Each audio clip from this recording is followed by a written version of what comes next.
ya o ebe onye na-eme ọfụma bụ na ebe ọ dịlụ ya o ndị nkụzi na-akụzi akwụkwọ ka ji wee mụta akwụkwọ ndị politiks na-eme abụ na afa na-achị obodo ndị lọya na-ekpe ikpe jọji na majistreti ekpe dọkịta na-agwọ ọya n'ụwa ndị nọọsụ na-enyere ofe aka ndị ọrụ ụka na ndị ụkọchukwu ndị dibịa na-agwọ ọgwụ n'ụwa ime na-azụ afịa na ndị ọrụ oyibo na-arụ ndị na-anya ụgbọelu na ụgbọ anyị n'ụgbọ mmiri anyị ncha abịala ozi onye ọbụla nwere ife zitere ya anyị bụ ndị na-eti egwu n'ụwa na-eti anyị na-enye ụwa obi aṅụrị ọkwa na ife m bịara ụwa onye na nke ya anyị bịara ozi onye na-achị ya ihe onye na-achị ya ihe emere enu emere anyị ife onye ga-abụ ka ọ ga-abụ lele onye ọbụla Chukwu nyelu nwa jakụkwa na ya aja afa onye ọbụla Chukwu nyelu nwa jakụkwa na ya bụ ajọ nwa onye chi nyelu nwa gwanụ ya afa mbalụ nwa m otu afọ ka omume ya dị na nwa maa mmane n'ụwa azọba nwa ụzọ na nwa jọọ njọ n'ụwa ajụba oyiri onye oke afa na-egbu nwa nkịta na nwa na-adị ka onye mụrụ anụ na chi inwe ije enu ife onye unu mana n'ala Igbo nwatakịrị na-ebigharị aka mpa ya asị bịa nwaanyị a ọ gị ka nwa yiri nne ya asị tụfụ akwa ọ wụrụ ọgwụ o lekwere ọ ndị bụ unu ka o yiri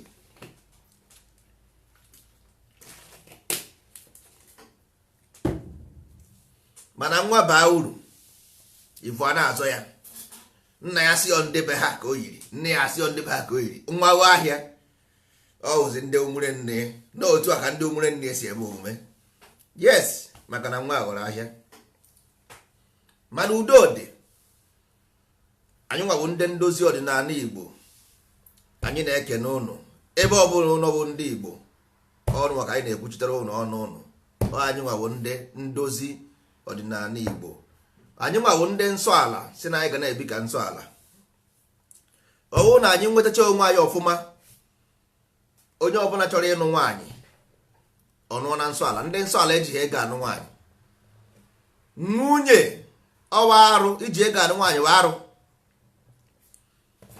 ụnọ na-asụkwa Igbo ụnọ na-asụkwa Igbo ọ sị gị nwunye nwa unye nwa enyere enye nwunye ihe a bụ for society because nwanne why are you playing with nature ka anyị kene godi egekere ụwa kene ndị ọkpụ na ndị egede kene ndị bidoro ije awụ ndị mbụ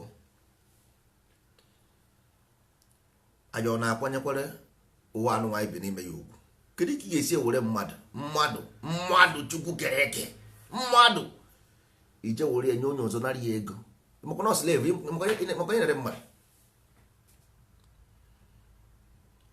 ịmakwa na irere mmadụ na ọba arụ iwere mmadụ ịnara ego nwanne ihe a bụ na arụ na aka anyị chere na uche ndị Igbo ejighị ego anụ nwaanyị aka eji kpọọ ya nwunye gị nwa inyere based on agreement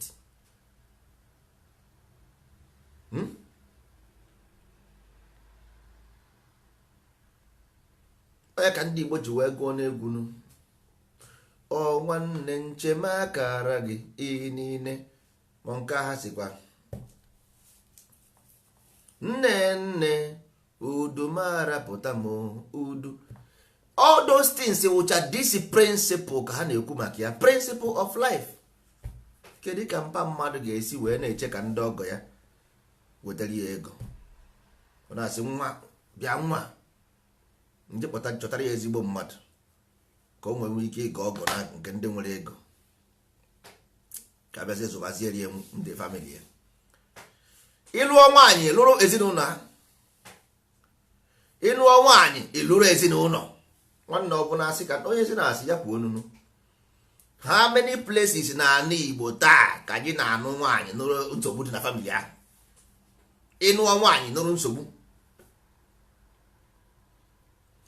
ị ebu famili ndị ọgọ gị nke na-ebuzi maka ịnụrụ nwaanyị be ya ịgọrọ ọgọ na imere ihe ọjọọ gọọ ọgọ na be ha.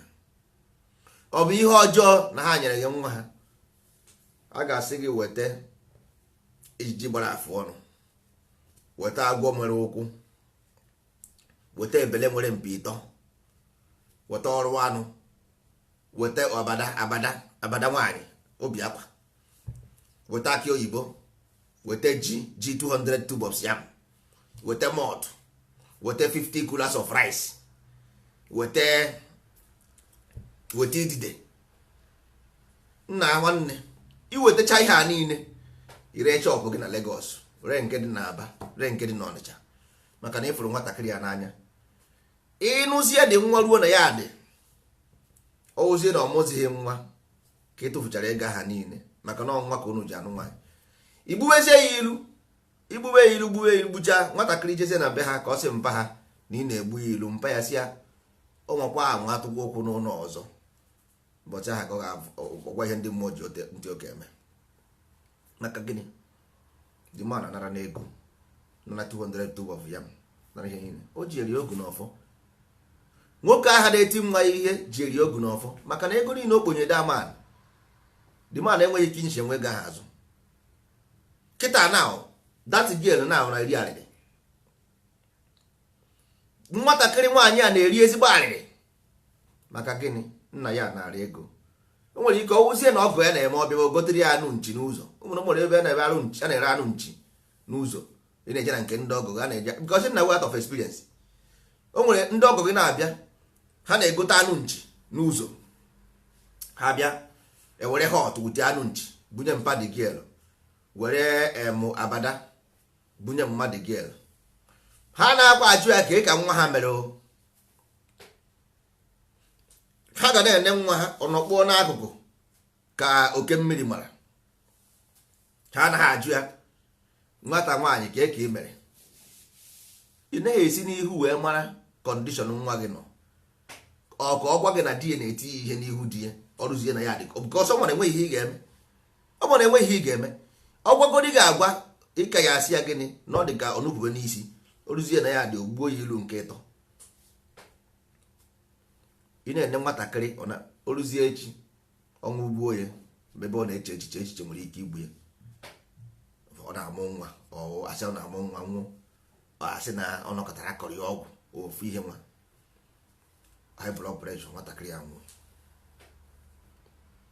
Ọ bụrụ gịnị? Ihe nne na nna ya ka ọ tụrụ ya. Ndị Igbo enwere ihe a na-akpọ omenala. Enwere ihe a na-akpọ omenala ka mmadụ si eme omume gị n'ala, the way you behave, your way ka isi ebi ndụ n'ụwa. Kedu ihe family nwere ime with money? Achọrọ m ịma. Anya violate go all the whole law of nature. We violated all of them. At the same time we still cry that na justice is against us. Kedu ka justice ga-esi agara ịdị against ndị na-eme otu omume a? Kedu ka justice ga-esi gara ịdị ndị na-eme otu a? Ijere ịnụ nwaanyị ebinye gị list. Nna na-anụkwa ihe. Ịnụ nwaanyị ịnụ nwaanyị ịnụ gịnị bụ ịnụ? Ka ịnụ nwa nke anyị kwa o. Ndị Igbo anaghị eme ụdị omume. Nna nwanne ka ekwenụ mbọsị anyị bidokwara ime otu a biko. Since anyị bidoro itinye aka na ihe dị ọzọ dị ona, o nwere ayọna ọdịara anyị mma. Ị mara ihe ahụ ịrụ ala? Unu ama ihe ịrụ ala? No, that is ị na-arụ ala. You are building something because ị na-build something but ọ bụghị ezigbo ihe ka ị na-build because ị ịrụ is building but ị na-arụ ihe ọjọọ, ihe na-adịghị mma, and ụmụ gị bịa ha kọpịrị datin bidokwa na-ebi asị ndụ ọ dị mma. Ị na-akwa ozu ka ị na-akwa. Ndị mmadụ anaghịkwa ebe akwa ebe a na-akwa ozu na bayo. Onye ozuzie nke ya ezu onye ozu nke ya ezugoro ezu, that means you are missing somebody. Ndị a na-akụrụ egwu, inweta ụdị egwu ha na-akụ, ị na-ajụ ma ọ bụ mali ka ndị a na-agba ka ọ kpalango. E nweziri ndị nọkịta ha na-eme atụrụ akpati ozu otu atụnye ya enu, ha aja ha nke ya n'enu ghọrọ ya homa jeep ụdị that is ma limousine. Onye anụnwa a na-ekwu okwu mgbe ọ dị ndụ, o nwere ike nwa ya niile ha na ụmụ ya ekwubeghị sinti ha many years. Mgbọsị daman nwụzie, ịhụ ya ha eburu homa jeep buru ihe nwa akpati ozu 100 million. Machụwarị Naijiria enweghị ọkụ. Ihe ha na-eme bụ mummify. Ha na-use ancient way of mummifying with salt, nnu, with other chemicals to preserve ozu as a mortuary. Do and do your own research. Ha na-eti na fridge. Ha na-eme mummify with nnu. After everything, ebupụta the man, burie, tinye na mortuary na homa jeep. Akụrụ egwu si ebe ahụ buru alarm,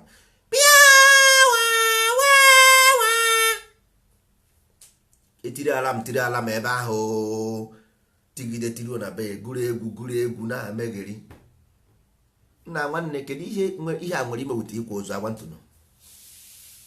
Kedu ihe dị celebration nwere ime wute ikwa ozu? Achọrọ m ịma, because mmadụ sometimes a na-eme omume anyị anaghị echi ihe na-eme mche. Ihe awụcha maka ihe ndị mmadụ ga-asị, maka ihe ndị mmadụ ga-ekwu. Nna ke inweghị ego, you don't have money. Ihe inweghị ego, then why are you wasting nke obere nwere maka ihe na-westri ya? Asị enwere meeting, adịkwa mma dissolve the meeting. Ndị meeting asị ndị na dissolve na ihe a na onwere uru ọbara. Enwere uru ọbara. Ụmụada, mgbe ndị Igbo mere ụmụada, anyị mere ụmụada for society to be in peace. Peace ọ dị ebe ahụ. Kedu ihe ụmụada kịta na-arụ? Ozu nwa asị butere ha ụtara, wetere ha ọnụ anụ, wetere ha eke ọgọ, wetere ọ na-ata eke ọgọ. Ụmụada ọ ya asị a ga-enye ha tii na bread in the morning. A ga-enye ha tii. A ya ebubutere ha pula rice nke ha iche, butere ha mọt.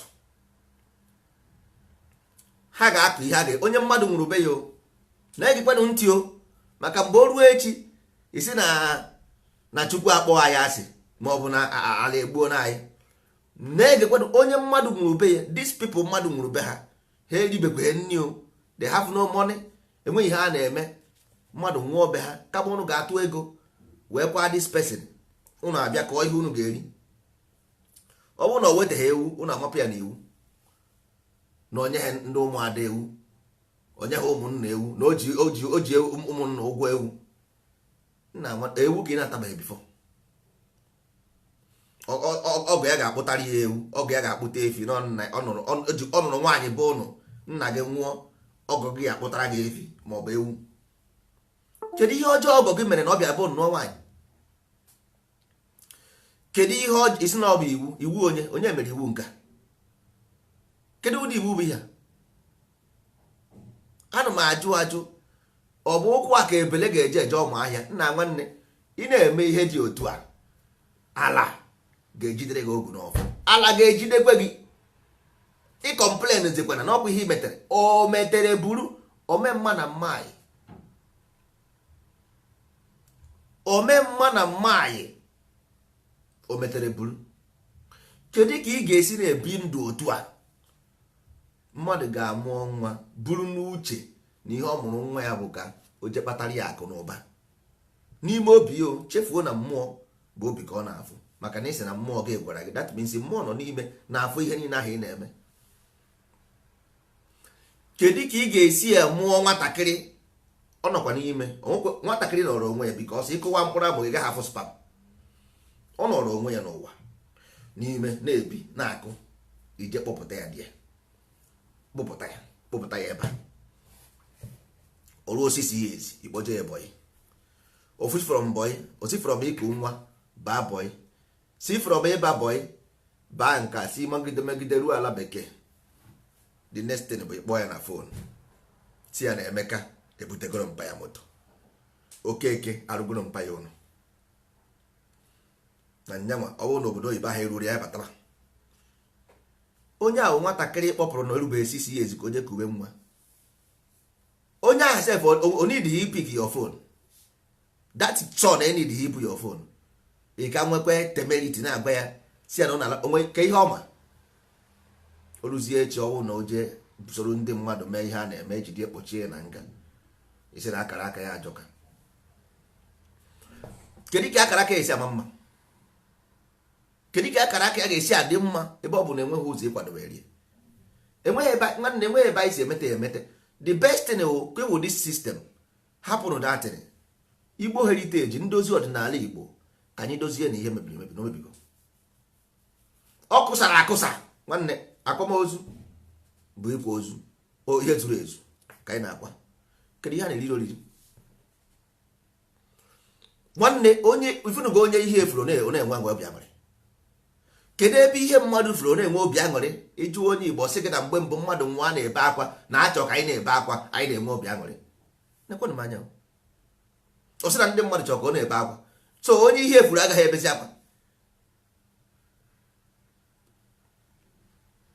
Ana m ajụ ọ bụ na ndị mmadụ mere expect ha bịa ka unu na-ebe akwa? Nna nwanne mmadụ nwụrụ bụ ụnụ isi na mmadụ mere expect ka unu na-ebe akwa. Onweghị onye mere expect ị na-ebe akwa. Onye mmadụ nwụrụ be ya ka ebe akwa because mmadụ fụrụ afọ. Even though na literally, yes of course literally, yes, but mmadụ pụrụ ọ nọzighị. O nwere ndị na-eme isi onye ahụ jeni ka ihe ụnụ na nwere obi aṅụrị akụ egwu aṅụ mmanya na-egbu egbu ebe mmadụ nwụrụ. Kedu ihe a na-aṅụrụ bụ star biya ebe mmadụ nwụrụ mmanya na na-ekwenụ m chi na-ekwenụ m anya so ọ bụ ebe a ka ihe a na-eme mmadụ si. Ọ bụ ebe a ka ihe so onye agha nwụrụ anwụ so unu dị happy na ọ nwụrụ. Chere na aka ghọrọ mbọ unu ama na obi mmadụ obi ya ifuru ebe a dị more stronger than the plane na-aga n'elu. Do you know that? Ị ma na obi mmadụ siri ike karịa plane na-aga n'elu. Ị ga-anọkọta kpọrọ nwaanyị ịmụrụ amụ n'afọ kpọrọ kpọnye mmadụ naghị ego oru ebe a na-emegbu ya emegbu. Ị makwa ihe obi onye anụnwa ga na-eme? Nna nwanne ka anyị mee na ndị be anyị ka obi dị ha mma starting from parents. Ka obi dị nwa anyị mụrụ amụ n'afọ anyị mma because nwanne ọ dị ka ọ dị kpọsọ dị ka ọ dị egoro. Ihe niile na-anwụ n'ala Igbo 99% nwụrụ n'ụzọ na-adịghị mma. Ọnwụ dị bụ adị but the problem ka okenye nsi wee nwụ 99% of ọnwụ na-anwụ n'ala Igbo bụ ụzọ na-ezighị ezi. Mmụọ ha na-akpagharị. Ndị Igbo si na onye a na-eme ka ozu a na-akwa ha akwa. Ụnụbeghị bifo ịnụbeghị na asị na mmadụ na-eme ka ozu a na-akwa ha akwa. Ịnụbeghị ihe ịnụgo ya. So kedụzi ihe wụ na ozu a na-akwa ha akwa na gịnị ka ọ bụ? Gịnị ka ọ bụ? Mmadụ nwere na-eri oriri ihe ọ bụ ịkwa ozu? Iri oriri ọ bụ ịkwa ozu? So that means ozu a niile enweghị nke akwara akwa. Ije na ana Igbo nwanne n'anya ka ngwa ka ofu ihe. O nwere mbọsị nyere ndị be anyị example of field ebe a na-agba bọọlụ. Nwanne ụnụ na-watch ụnụ na-agba kalokalo ụnụ na-agba lọtrị ahụ ụnụ na-agba negodo anya na field ndị ahụ na-agba bọọlụ ahụ. Gaa na Nigerian field. Ọ bụ na grass adịghị na Nigeria? Ọ bụ na ahịhịa anaghị epu na Nigeria? Achọrọ m ịjụ. Ahịhịa na-epu ebe ahụ, then why this field is like this? Ọ bụ na mmiri anaghị ezo ebe ahụ? Nwanne kwa hụrụ obi ọwụ na obi ga adịghị mma your environment agaghị. Ọwụ ego mere na Nigeria adịghị mma. Ọwụ ego. Agwara m if you go to America, only 4% of American people are rich. Only 4. But American country as a country the fastest growing economy on earth, but only 4 people can consider as a millionaire, 4%. The same thing with Europe, the same thing with China. Very millionaires, very few of millionaires. Enwere more millionaires na Nigeria. Only Igbo land nwere more millionaires than America. Only Igbo land nwere more millionaires than America. So if you go, no bụ because of money, all because of money. But American citizen I consider ha si ha adịghị poor, ha enweghị ego. All the whole of them jicha alone. Ka go and ask all the whole Europeans, ha niile eji ụgwọ na bank, ji oje eju ese, all of them ji ụgwọ, ha wụ ụnọka, mana I consider ha as rich countries because negodi your environment, because ị gaghị ekwu maka government. Look at inside your house, just ịrụchara big house ahụ, sigodi n'ọnụ ụzọ gị pụta, look at your environment of your house before ị na-ekwu maka government.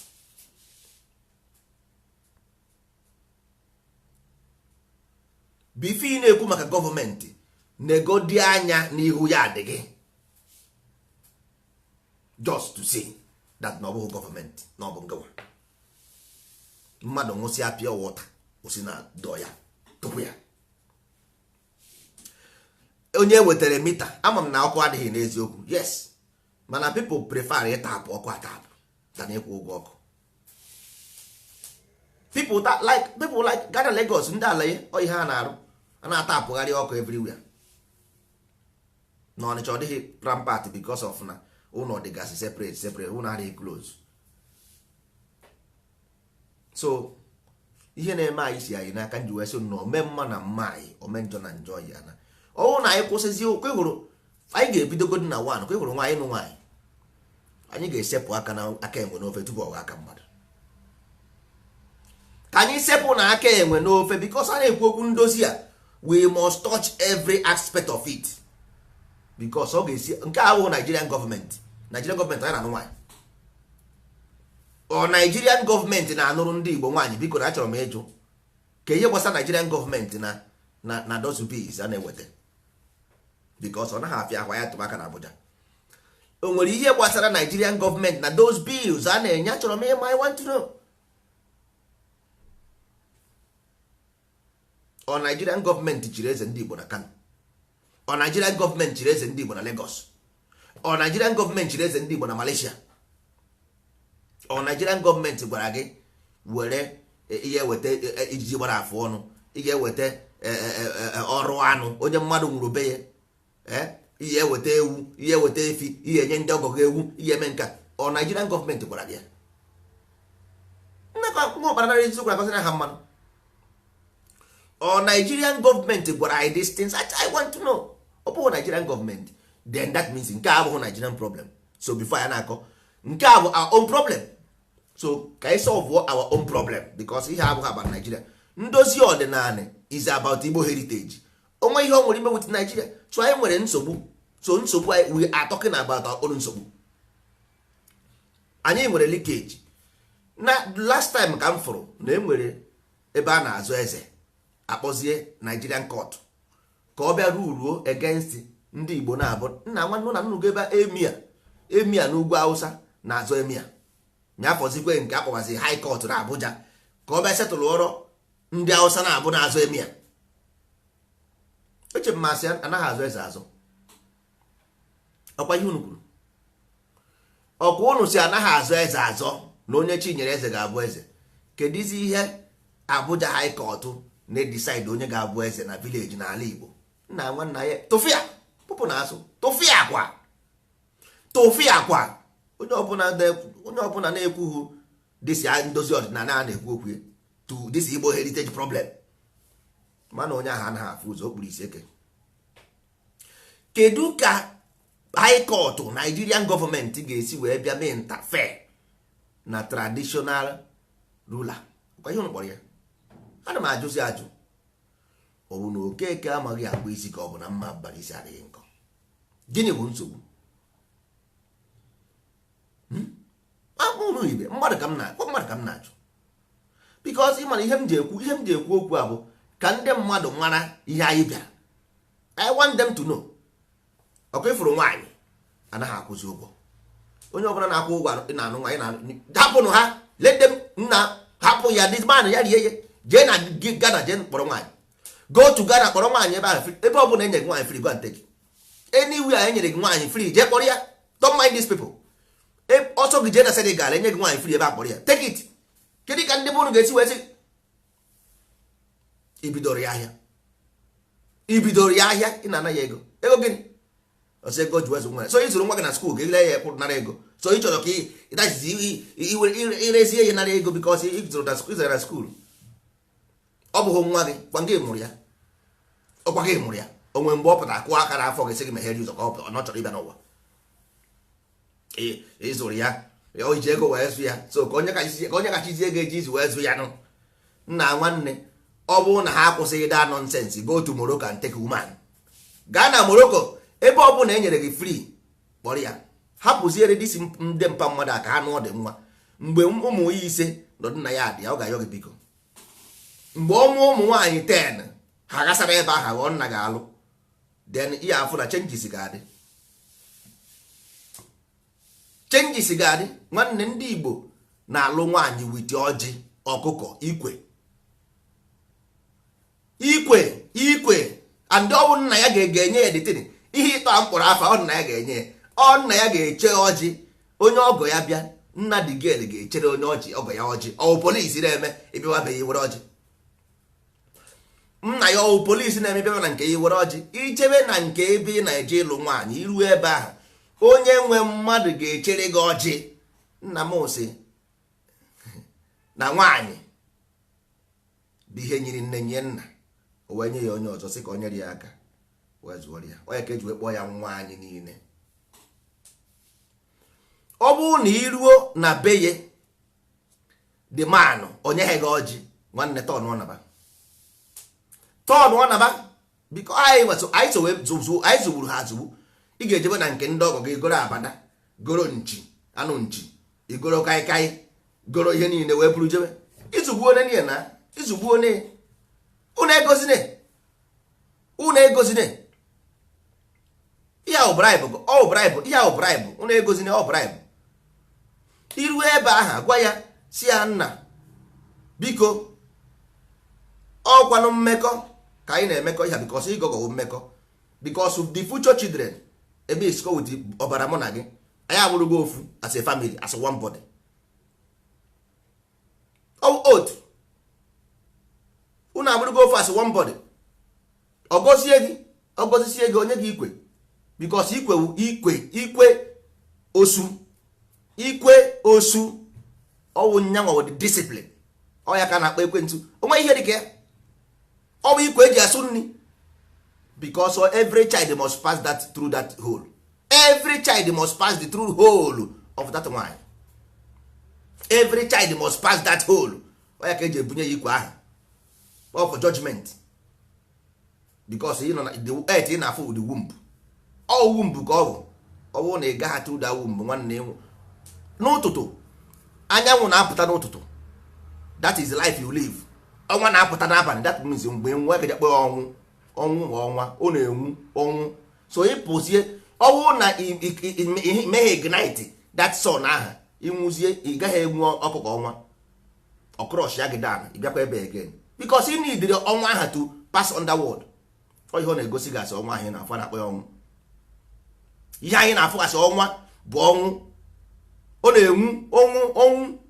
so ị ga-esi ọnwa ahụ ị na-afụ onye ọkọja apụta before crescent first, before waxzie ọpụọ, and ọ wax ha na onyụọ for 3 days, then after 3 days o rise kwa as Christ ya gbara na Christ rise. so ọ bụrụ na imeghe those things process here, nwanne enwe ha ọkụ ị na-enwu, itipiana ọzọkwa start fresh, jebidokwa n'isi nwanne. ọ bụrụ na imesịa ihe mgbe aha anyị pere mpe na ya adị imeta ihe, mmụọ nsị gị je emeghere ya ka isi ewe iwe. imesịa ihe imeta ihe, mmụọ nsị gị megharịkwa ya ọzọ ka ihe iwe ewe gị na that is ihe ị ga-pass through here. na ọ bụrụ na imeta ihe nwanne ị ga-emegharị ya. Enweghị no Jupiter nwanne, you don't need science, you don't need special science na ya. You need any scientist nwanne, ime imeta ha emegharịkwa. That is natural principle. Ime imeta ha ị ga-emegharị. Ime imetaghị ị ga-emegharị.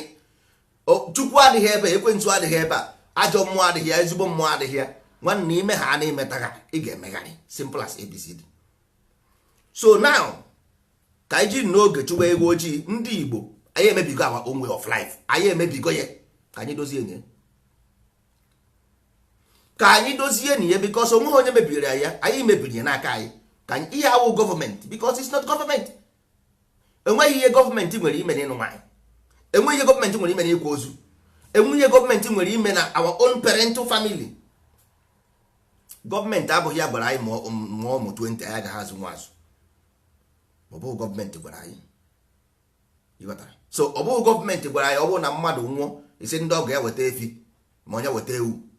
Ọ bụghị gọọmenti gwara anyị na ọ bụrụ na mmadụ nwụọ ba anyị ụmụada ga-asị na a ga-emere ha tii n'ụtụtụ nye ha ofu kula rice kula rice ịtọ, ọ dịpendụrụ n'aha, nye ha ofu ọrụ ewu, nye ha kwilikwili, nye ha nka.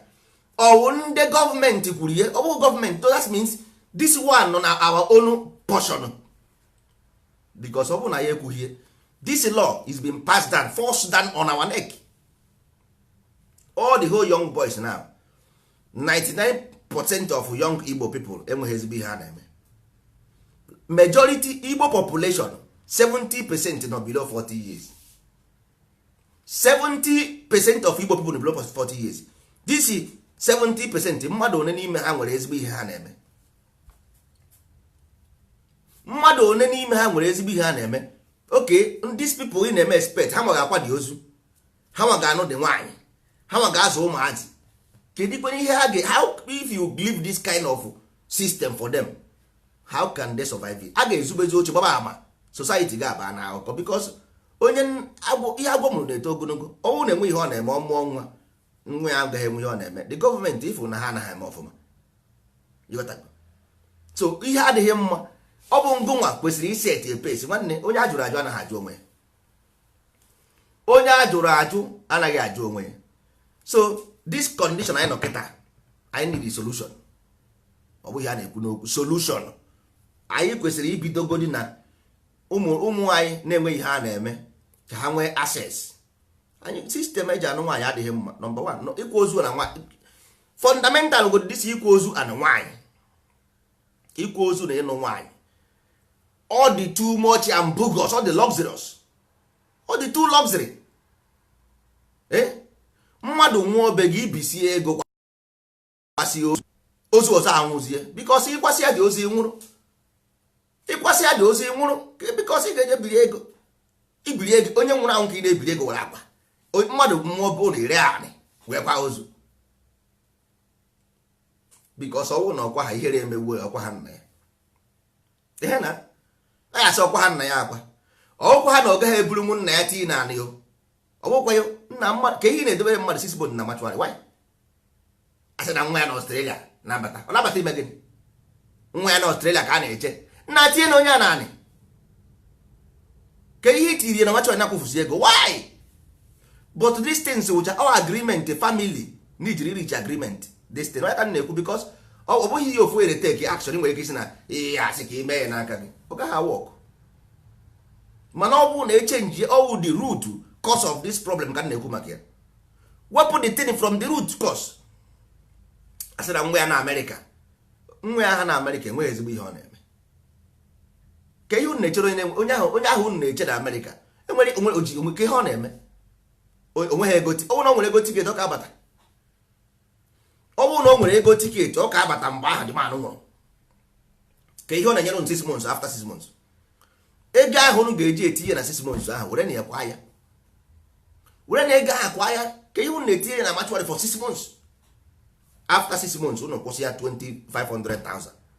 Unu abịakwa je gobekwa efi, gobekwa ewu, gobekwa nni. Ya penny was pan foolish. Penny wise, painful. Yeah, we have force on us and we believe it that is God. Nwanne ihe ahụ ihe ndị ichie mere. Ndị ichie emeghe ụdị ihe nonsense. Them force this thing on us and we accept. look at na majority of young Igbo people nọ outside Igbo land. Ọ nọ na Kano, ọnọdụ na Abuja, ọ nọ na Abuja, ọnọdụ Lagos, ọ nọ Lagos, ọnọdụ Spain, ọ nọ Spain, ọnọdụ England, ọ nọ England, Australia, America, France, Sweden. This thing enweghị ọ gwara gị. So mgbe ndị mmadụ nwụzie na a ga-asị echere onye na France ka ọ bata, echere onye America, echere onye Australia, echere onye Spain, before ndị ị na-ewebata ozu a nọ 2 years na matuari. Ọ dịkwa mma iburu onye a tii naanị. Kedu ihe onye ahụ na mgbe ahụ dị mmanụ dị ndụ ọ bịara fụ ya? Na asị anyị chere uche na mgbe disi manụ dị ndụ onye ị na-eche abịaghọ. So ka ezikwanye mgbe ọnwụ ahụ ọ bịafụrụ akpati ozie ka ihe ọ na-abịa ịfụ. Ọ na-abịa ịfụ ozu nwụrụ anwụ. Na-aghọta ha m ka ewụdị ihe bụ ihe. Onye a nwụọna tinye na onye a naanị, onye agha ga-ebe akwa ya bụ edi akwa dị obesi akwa mgbe ọbụla o jidere comfortable ọ bata jee ebe enyiri ya ọ chọọ ihe ọbụla ọ chọrọ ya mere. Ọ chọkwa ibe akwa nke ịbụọ obebe, mana ọgwụkwa mekwara nke ọ nwụrụ anwụ a na-eche ya nwanne ọbaghị uru. And number 2, ego eji akwa ozu nwanne onye beba ya uburu anya mmiri tii na akpa. Ijebe ebe a na-akwa ozu were anya mmiri gbanye na galọn, gbajuo galọn ka o ju eju, because ibi ebe ị gaghị eri kpakam. Ibi ebe a ị gaghị eri nothing like food. Ebe mmadụ nwụrụ anaghị eme ya eme, ọ bụ arụ, anaghị eme ya eme. Ọsọ na ala Igbo ka ị na-eme ije a na-asị kedu ebe ozu nwụrụ, ọ na-achọ ebe ọ ga-eri na ọ ga-aṅụ mmanya ebe ozu nwụrụ. Na lukati ya anyị na-ekwu mmadụ ebe ozu nwụrụ makwa ya ozu na mmadụ ozu one ọ nwụrụ anwụ. So ị gabazie da place buru nwa ọgwụ afọ iruzi ebe ahụ desa afọ ori ụtara ụtụ ofe ọbụla o zuru ihe ọjụọ ma enwere ogwusi dị, enye ya ogwusi ozu ọsịbụ na enwere nri ji, orie ụtara ji, orie semo, orie akpụ, ọṅụọ mọtụ, ṅụọ Heineken and ọchị na mmanya ọ na Heineken ọsị na enwe Heineken. Onye bere ebe ozu nwụrụ na-achọ Heineken, o nwere brandị o na ebe ozu nwụrụ ka o nwere brandị. Nna nwanne anyị need ihe na complain of any difficulties. Anyị need ihe na complain of any difficulties because kedu onye ga na-eme ụdị omume dị otu a na-enweghị repercussion. Na agwagodi m all the whole country nọ mfụ ọ na-aga ọfụma. Go to China jụọ mma ihe ọ na China. Go to Europe jụọ mma ihe ka ndị Europe na-eme. Go to America jụọ mma ihe ka ndị America na-eme. All those countries ị ma na ha na-eme ọfụma, ha ọ na-eme ụdị ha mba, and ha na-aga n'ihu. Den anya nụ nwanne just look at ndị a anaghị eme otu a, ha na-aga n'ihu. Anyị nwa na-eme otu a, anyị anaghị aga n'ihu. Ọ na onwe ihe ọ chọrọ igosi anyị. Ịchọkwazi ịkpọzie nwa bekee ihe, kpọchia nwa bekee iyi niile dị n'ụwa ị chọrọ. The question is ọ na-ame ọfụma. That is the question. Ịchọsi ihe eti ha, ịchọ ihe eti onye China, ịchọ ihe eti onye Arab. Ọ na-eme ha nụsịa nwaanyị ha daa ogbenye, ọ na-eme akwasị ozu ha daa ogbenye. Obere nwa ka bidoro ahịa ka na-agba ọsọ ha na Lagos, mmadụ nwụọ be ha maka na hypertension nwere ike igbu ya. Kedu ka this boy ga-esi akwa ozu a? I want to know. Kedu ka this boy ga-esi akwa onye aka nwere ike ọ ka nụpụrụ nwaanyị ọfụ o biri ego wee nụ nwaanyị. Enwere so many boys na Igbo na so many boys chọrọ ịnụ nwaanyị ha ejighị ego. Ọ bụrụ na ha afụghị nwaanyị ha ga-anụ, but where is the money? So ịchọrọ idevelop Igbo land, ịchọrọ ka Igbo land grow na population. Ị kwesịrị onye ọbụla bụ nna kwesịrị guarantee nwa ya life. You have to guarantee the best for your children. Ọ bụ your rest because nwanne ngụwa mụrụ nwa, nobody force you to born them. Ị gara na nke dibia, gaa na nke ndị ụka ekpere, gaa na nke fara, ị na-achọ nwa. Ndị Igbo sị na agbọghọ bie na ana Igbo o jeghị na ekpere, ọ maha na ịtụ ime na afịa ahụ. Mgbene n'anya ọ gachara ihe a niile ebe ọ na-achọ nwa, chọtazie dị nwa kịta na ọ mụọ na enwezi uru nwatakịrị bara. Ka ezi ihe ị na-achọrọ dị nwa the first place gwazienụ m. Ka ihe ị na-achọrọ dị nwa achọziri m ịma because common sense is not common. kedu ihe ị na-achọrọ disi nwa ọ bụrụ na enweghị plan ị nwere for disi nwa?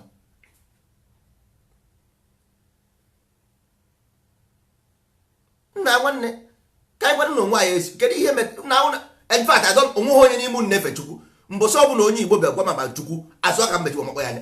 Mbọsị ọbụla onye Igbo bịara si Chukwu asị ya Chukwu asị ya Antichrist asị ya ụdị ụra azụ aka ka m meji like this mbe ya otu o ruhurie ewere m nke ọzọ pịakwuo ya gịnị ma ihe bụ Chukwu?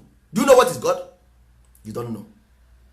ị maghị ihe bụ Chukwu. If you know then ị ma na that child ahụ ị mụrụ bụ God na ị mụrụ Chukwu hapụ ya ka ọ na-ata ahụhụ. You stifle God to death and start looking about God in heaven. But the God is there present. Nye m mmiri nwanyị Samaria nye m mmiri ka m ṅụọ isi mba. Nwanyị Samaria nye m mmiri ka m ṅụọ isi mba. Ị na-achọ nke nọ n'elu ga-emere gị magic, mana nke nọ n'ala ịfụghị ya. Ordinary sperm turn to a human being, you don't see the miracle. Ordinary liquid water, ordinary fish in the water turn to a human life, you don't see it. But it's automatic God, automatic, imaginary. Mbo, no. How can man be God? How can man be God? But how can water turn into a human being? How can a liquid kụwa mkpụrụ amụ gị break your testicles and show me the sperm? Break the testicles, kụwa mkpụrụ amụ gị gosi me the sperm.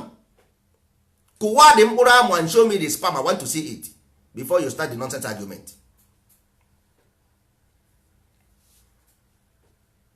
Kụwa the mkpụrụ amụ gosi m the sperm. Let me see. Mụsịa ya ifụghị ya ịchọba Chukwu automatic God nke bụ ezigbo mmadụ nke ahụ pure God. All selective all dịkwa jealous. So this God is jealous, live in the sky. You are a sinner and he wants this God the sky to love you. Ị mụrụ nwa hapụ ya. Ọ sị gị nwa gịnị wụ nwa? A child. That means he hapụrụ you kill the son and start looking for the father. Ọ kwasị ịmụ nwa ije mụrụ nwa ya. Ije mụrụ nwa ya ịmụrụ ọkụ otu esi amụta ọkụ ije mụrụ nwa ya.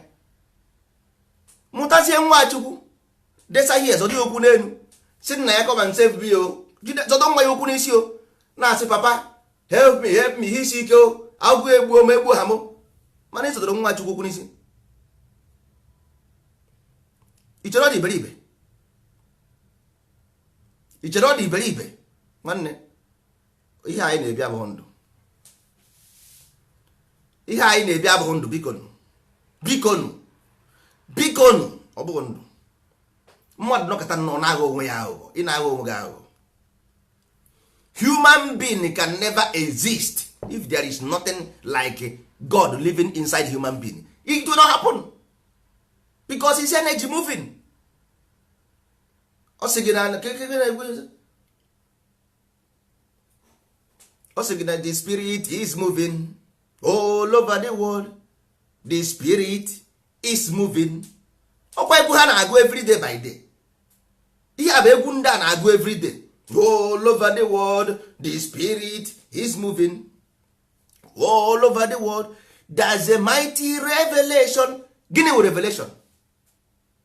Gịnị unveil? That means there is secret moving.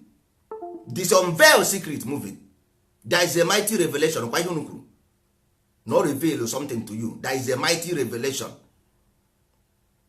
But with this thing ka ha na-agụ every day by day. Etita na ụtara ekwuchi mmadụ ntị.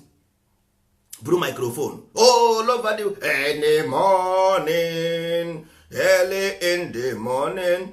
In the morning I will rise and praise the Lord. Nwa ya eribekwe nri ụtụtụ. Nwa ya eribekwe nri ụtụtụ in the morning. Ka ị ga ebe a na-eme in the morning. Nwanne ga bụ onye oburu. Ga bụ onye oburu bute nri nye nwa. Make sure na nwa gị nwere the best. Kama ịta akị, ịtasị akị nwa gị eriju afọ. Ọ ihe eji ama nna. O wee pụta n'ụtụ esi in the morning you will rise and praise the Lord. After praising the Lord, agụ egbuo gị na nwatakịrị ahụ dị. Amaghị ihe na-eme ndị be anyị. So na anyị enwe jos ka anyị mee n'ala Igbo ka ọ dịrị anyị mma dịrị ụmụ anyị mma. Ihe ọ bụ ihe ọjọọ. Ka ihe anyị na-deprive our own children right to live. Why are we depriving? When if you deprive somebody life, they will deprive life for you. If you stifle somebody else will stifle you. Can you hear deprive? All these laws is not good for us. All this iwu nonsense iwu a ihe a suppress is oppression against ourselves. Our oppression, we oppress our oppression. Kedu ka mmadụ ga-esi eme ụdị iwu a tinye n'obodo? Onye tiri dị iwu ka m jemi tiri person achọrọ m kọkwa ngwa.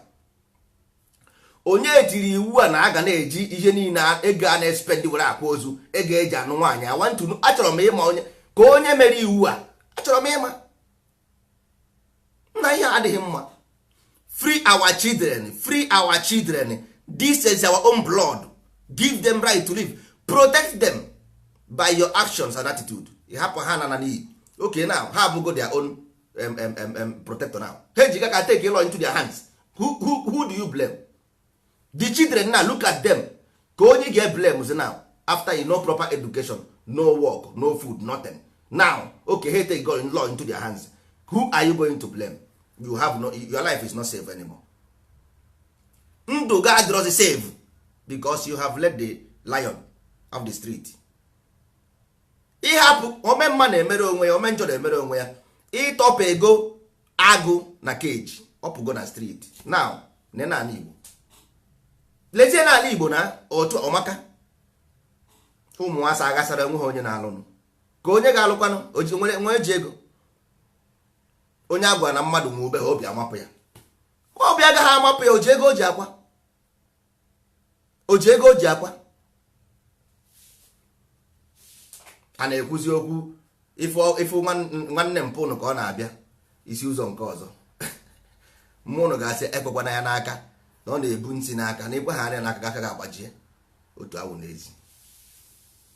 Ịkpọ mmụnụ na fon si anyị na-abata kịta ọ sị gị biko gị nọdụ ebe ahụ ga-abatara ka ya aja wee nwụ. Kpọọ mmụnụ mmadụ 20 kpọọ mma ha na-abata na at least mmadụ 12 a ga-asị ha abatara. Enwere ike mmadụ 8 nwere ike ikwu n'ime obi ha mana ha ma agaghị esi agwa nwa ha datịrị ha bulie n'obi mana obi ha na-agwa ha nna nwanne ihe onye abịa ebe a na ọ kpọtara mmadụ ndị ọjọọ n'ụlọ. Okwe ndị ọjọọ na-abịanụ ihe a bụ ihe na-agwụ ndụ retributive justice. A sịrị ọkọ nyụọ ahụrụ na achụbụ ya ọsọ. Ha agbazighị, that is the confusion. The confusion dị anyị n'isi. Confusion ọ ihe ọ bụ. Mmadụ bi Lagos na-achọ ịbata village si abatara. Lagos ọka village mma. Lagos ọka east mma. I want to know. Lagos ọka village mma, Abuja ọka village mma. Kedu ihe ị ga-eji si abatara village na ndị obodo adịghị mma? Ngịwa na ebe ahụ gịnị onwe ihe mere gị? Ngịwa na ebe ahụ enwere ihe mere gị? Achọrọ m ịma. Na in fact kpotenu this nonsense. In fact this year a ga-achụ afọ. This year anyị ga-achụ afọ. Na 31 anyị were godin kalenda ndị Rome for now because anyị mana onwezi onwe nke anyị mgbe anyị nwee nke anyị ekwube ka anyị were nke anyị ji na 31 aha na-achụ afọ. Anyị kpote this nonsense ihe ọjọọ niile anyị dee na akwụkwọ. Dekọtaba this nonsense na akwụkwọ iji ego anụ nwaanyị ikwe iri nri ebe a na-akwa ozu. This nonsense anyị tinye anyị agba ya ọkụ. Anyị agba ya ọkụ. Afọ ọfọ bịa ha na no more this nonsense. Nwanne iru ebe mmadụ si akpọnye gị nwa ya ọjụ isi ya thank you very much. Apụrụ ya dị nwa o jee nwanne ọsọ gị kpọta nwaanyị na Australia echi ikpọ ya na Igbo ga-agbọ ya because ọ Igbo lọ. Ebe ọ sọrọ gị kpọta dị nwaanyị as long as ikpọ ya ala Igbo ị nweghị nsogbu. Ndị a sị na ha agaghị akpọnye gị nwaanyị free. Go to anywhere ha nyere gị for free. Kpọrọ ya na abe nne na nna gị. Nne gị na nna gị jụ nwanne jee na George na nke ya jee rent ụlọ. Go and rent a house and live. Let them stay their house. Jee rent ụlọ.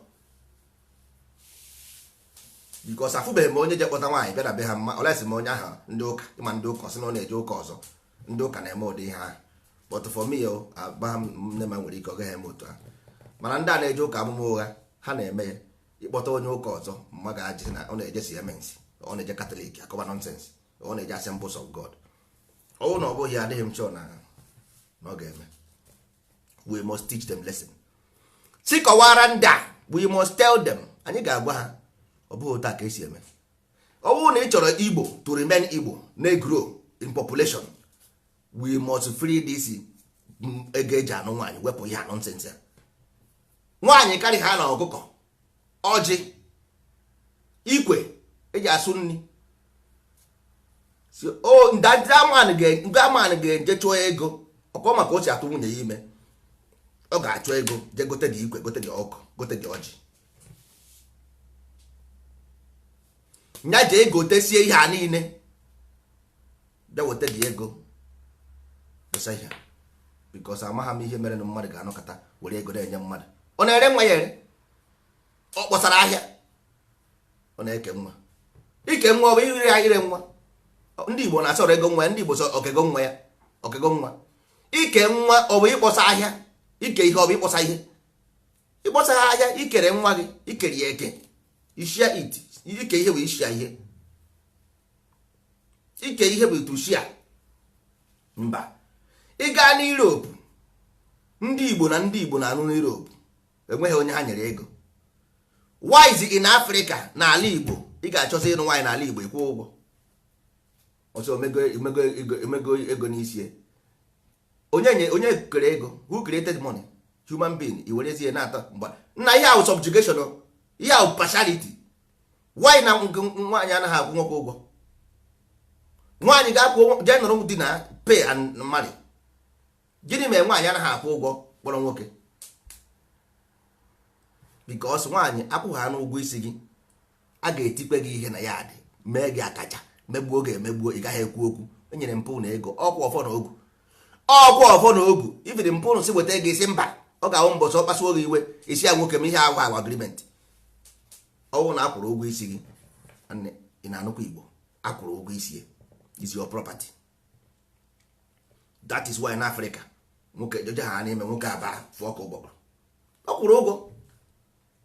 Ime ha na nwoke aka oke ụgbọgbụrụ, ikwu ọmachie gị ntị, ọ kwụrụ ụgwọ. Ọ sị gị nọdụ ala ebe a ịnọdị, ọ kwụrụ ụgwọ isi gị.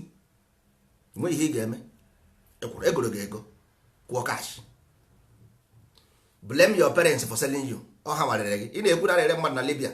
Nna gị rere gị nara ego tii na-aba.